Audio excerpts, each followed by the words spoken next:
Hello students, आशा करती हूँ कि आप सारे लोग बहुत अच्छे हैं और सारे ही अपने घरों में सुरक्षित होंगे।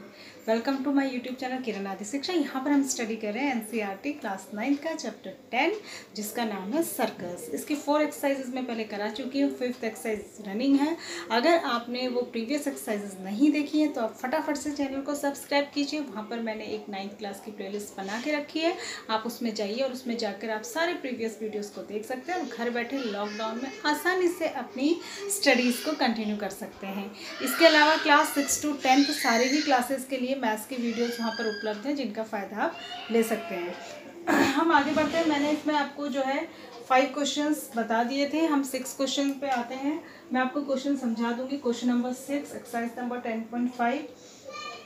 इसमें ये कह रहा है कि ABCD एक साइक्लिक क्वाड्रिलेटरल है। साइक्लिक क्वाड्रिलेटरल एक ऐसा क्वाड्रिलेटरल होता है जिसके चारों कोने जो है सर्कल को टच करते हैं। ठीक है, इस तरीके से ये बना हुआ है।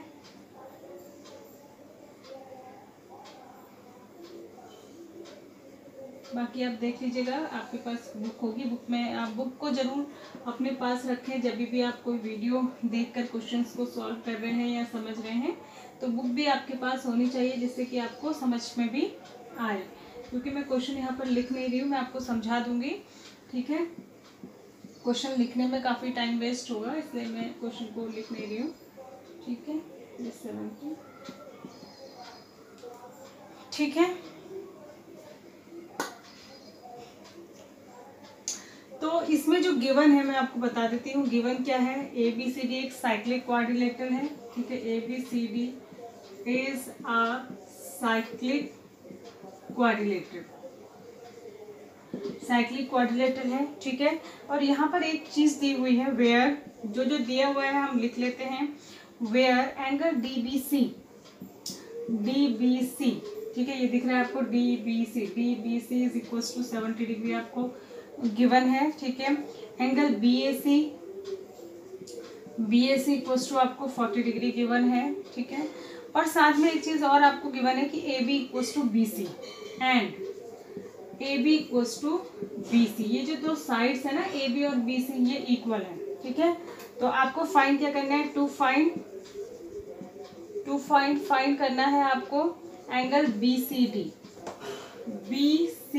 यानी कि ये एंगल आपको फाइंड करना है। ठीक है, तो ये क्वेश्चन है। आई होप कि आपको क्वेश्चन समझ में आ गया होगा। मैं अब इसका सॉल्यूशन आपको समझाती हूँ। हम लिखेंगे इन ट्राइंगल ABC में देखो क्या है कि since AB equals to BC है, जब AB और BC इक्वल है तो ये आइसोसेलेस है, तो जब साइड्स इक्वल होती है तो अपोजिट एंगल भी इक्वल होती है। तो इसका मतलब हो गया कि एंगल BAC जो है वो उसी के इक्वल, सॉरी BAC पहले नहीं लिखना चाहिए, एंगल BCA जो होगा, एंगल BCA जो होगा वो एंगल BAC के ही इक्वल होगा। और BAC कितना है? यानी कि 40 होगा। ठीक है, यानी तो देखिए इधर। ठीक है, तो ये हो गया 40, ये वाला 40 हो जाएगा। अब आप देखिए कि जो ये वाला एंगल है और जो ये वाला एंगल, ये दोनों जो है इसी BC वाले आर्क से बने हैं। ठीक है, तो हम लिखेंगे कि एंगल जो BDC होगा वो भी किसके इक्वल होगा? एंगल BAC के इक्वल होगा। ठीक है, हम इसमें लिख देंगे क्यों? Angle made bye same arc BC, और सर्कमफ्रेंस पे सेम आर्क से जो एंगल बने होते हैं वो इक्वल होते हैं। तो एंगल BDC जो हो जाएगा वो भी 40 डिग्री हो जाएगा ये। ठीक है, तो ये वाला एंगल भी कितना हो जाएगा? 40 डिग्री हो जाएगा। ठीक है, अब क्या होगा आगे देखिए, मैं इसको ऊपर लिख देती हूँ, गिवन को मैं रब कर देती हूँ। ठीक है, अब क्या होगा देखिए, इन ट्राइंगल, ध्यान दीजिएगा, इन ट्राइंगल BDC, इसमें तीनों एंगल का, इसका और इसका सम 180 होगा ना, तो क्या हो जाएगा? Angle BDC plus angle DBC plus angle BCD is equal to 180 होना चाहिए एंगल सम प्रॉपर्टी से। तो ये आपका 40 है, ये आपका 70 है और ये आपको नहीं पता, तो ये हो जाएगा 180, तो ये हो जाएगा 110 और उधर जाके माइनस हो जाएगा, तो angle BCD is equal to 180 minus 110 यानी कि 70 डिग्री। यानी कि ये एंगल आपको फाइंड करना था, ये कितना आ गया 70 डिग्री आ गया। ठीक है, एंगल BCD आ गया 70 डिग्री। ठीक है, और फिर ECD भी निकालना है, ये ECD ये वाला। तो अब इतना तो 40 है, BCA 40 है ना, तो हम उसके बाद एंगल जो ECD निकालना है वो हो जाएगा एंगल BCD में से माइनस कर दीजिए BCA, और BCD अभी आपने 70 निकाला और BCA 40 है, तो ये हो जाएगा 30 डिग्री। तो यानी कि ये आ गया 30 डिग्री। तो दो एंगल आपको फाइंड करने थे, एक निकालना था BCD जो आया 70, एक ECD जो आया 30 डिग्री। ठीक है, तो इस तरीके से इस क्वेश्चन को करना, ध्यान से देखिएगा, फिगर अपने हाथ से ड्रॉ करिएगा, आपको जरूर से समझ में आ ही जाएगा ये। उसके बाद एक क्वेश्चन देखिए, बहुत अच्छा क्वेश्चन है। If diagonals of a question number 7 है, if diagonals of a cyclic quadrilateral are diameter of the circle. ठीक है, ये कह रहा है तो प्रूव करिए कि एक रेक्टेंगल है। ठीक है, ये कह रहा है कि एक सर्कल है। ठीक है, और उसके अगर हमने दो डायगोनल डायमीटर जो इस पर एक साइक्लिक क्वाड्रिलेटरल हमने खींच लिया, इसका नाम रख दिया ABCD। और ये कह रहा है अगर इसके जो डायगोनल है वो सर्कल के डायमीटर्स हैं, अगर ये मतलब ये सेंटर है सर्कल का, ये डायगोनल डायमीटर्स हैं, तो हमको प्रूव करना है कि ये एक रेक्टेंगल होगा। ठीक है, तो हम गिवन में लिखेंगे, क्या गिवन है, अ cyclic quadrilateral ABCD where diagonals AC and BD are diameter of the circle। ये तो आपको गिवन हो गया। ठीक है, ये चीज आपको गिवन है। टू प्रूव आपको ये करना है ABCD इज अ रेक्टेंगल, ये आपको प्रूव करना है। ठीक है, ABCD इज अ रेक्टेंगल, ये आपको प्रूव कर। रेक्टेंगल होने के लिए हमें दो चीज करनी पड़ेंगी, एक तो अपोजिट साइड्स इक्वल करनी पड़ेंगी और सारे एंगल 90 प्रूव करने पड़ेंगे। तो अगर हम इतना प्रूव कर दें तो ये हो जाएगा, प्रूव हो जाएगा कि रेक्टेंगल है। तो मैं प्रूफ में लिखती हूँ। देखिए, प्रूफ में आप सबसे पहले क्या करिए, इस वाले ट्राइंगल और इस वाले ट्राइंगल को आप पहले कॉन्ग्रुएंट प्रूव कर लीजिए। ठीक है, तो मैं लिखूंगी इन ट्राइंगल, इसका नाम मैं रख देती हूँ OAB एंड OCD। क्या होगा देखिए, OA equals to OC and OB equals to OD। ये सब इक्वल होंगी, क्यों, radii of the same circle होंगी, रेडियाई ऑफ सेम सर्कल।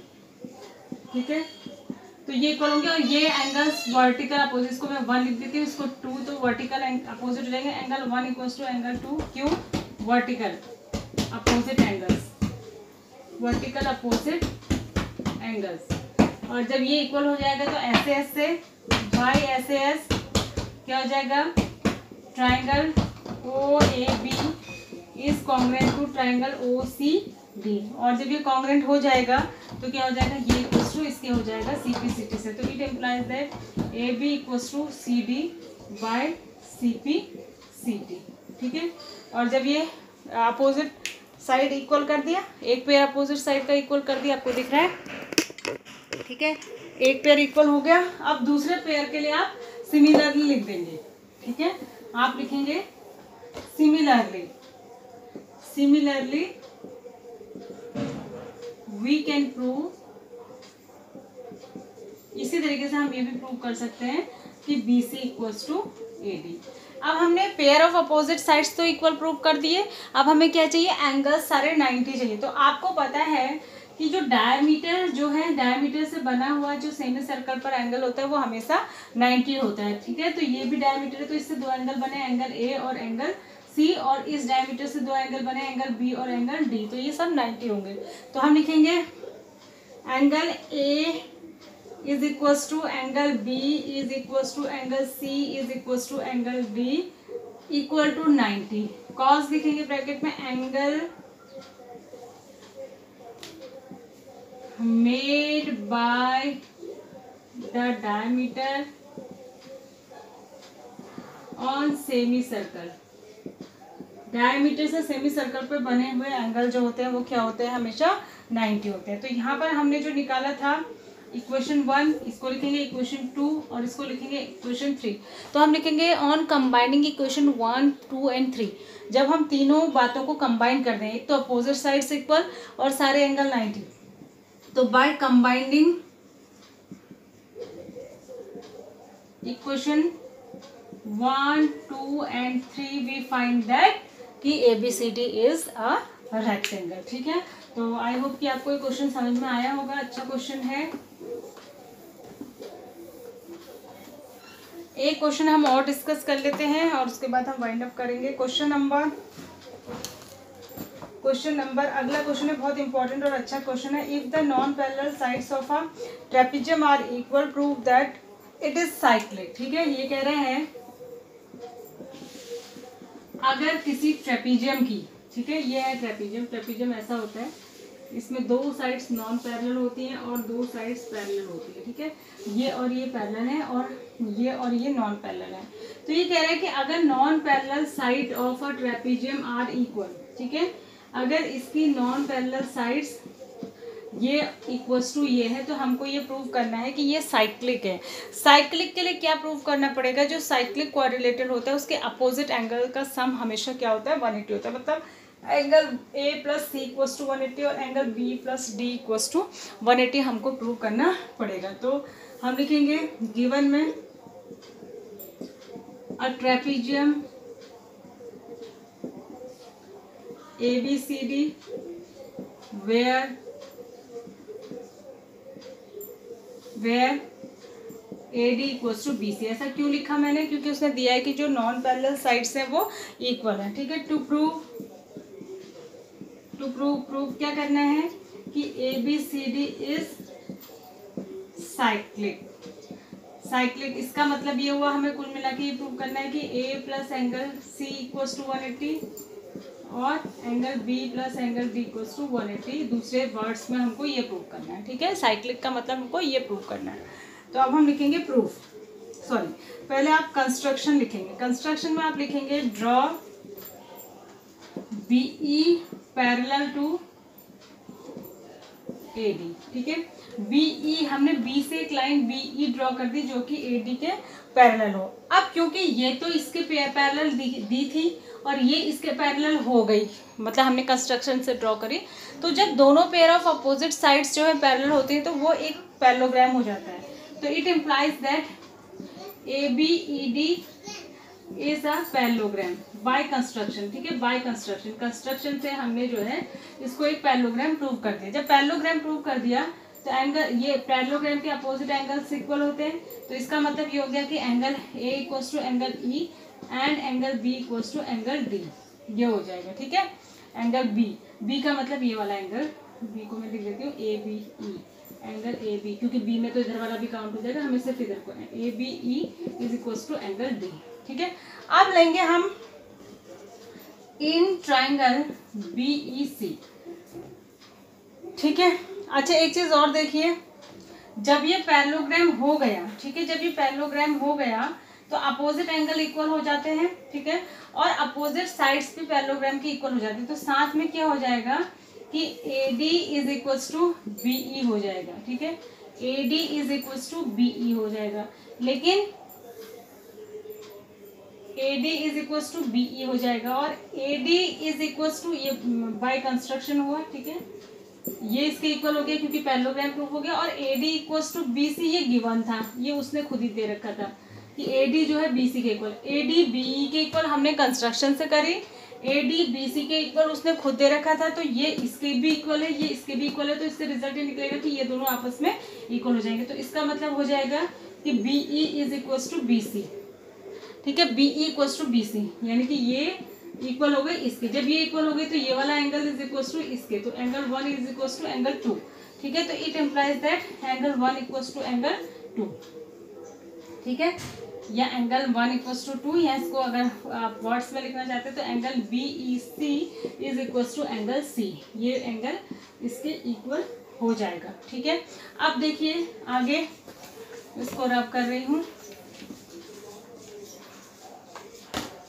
अब आगे क्या होगा, देखिए angle BED, angle BED plus angle BEC, ये इसका सम 180 होगा क्योंकि ये स्ट्रेट लाइन है, स्ट्रेट लाइन पे बने हुए दोनों एंगल है तो इसका सम 180 होगा। ठीक है, अब लेकिन क्या है कि एंगल ये वाला इसके इक्वल है, ठीक है, और ये वाला इसके इक्वल है, तो हम रख देंगे जहां पर हमने BED लिखा है उसकी जगह तो एंगल A रख देंगे, angle A, it implies that angle A plus, और जहां पे हमने